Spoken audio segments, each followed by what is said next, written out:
ज्या बहिणी पात्र आहेत, ज्या बहिणींची ई-KYC झालेली आहे, अशा माझ्या माता बहिणींच्या खात्यामध्ये 3,000 रुपये सुरू. लाडकी बहीण योजनेचा हप्ता सुरू.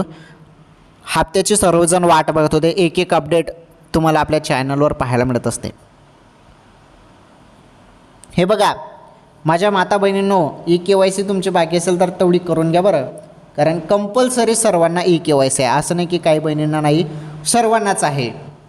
आणि हप्ता पण सुरू झाला. आता ज्यांना ऑगस्ट महिन्याचे 1,500 रुपये आले नव्हते तेव्हा त्यांना ऑगस्ट महिन्याचे 1,500 रुपये आणि सप्टेंबरचे 1,500 रुपये एकूण 3,000 रुपये दिले जात आहे.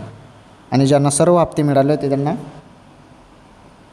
1,500 रुपये, ज्यांना ऑगस्टचा पण हप्ता मिळाला होता मागच्या वेळी त्यांना मग 1,500 रुपये सप्टेंबरचे सुरू झालेले आहेत. ओके, हे अत्यंत महत्त्वाची अपडेट होती राज्यातील माझ्या माता बहिणींसाठी, लाडक्या बहिणींसाठी.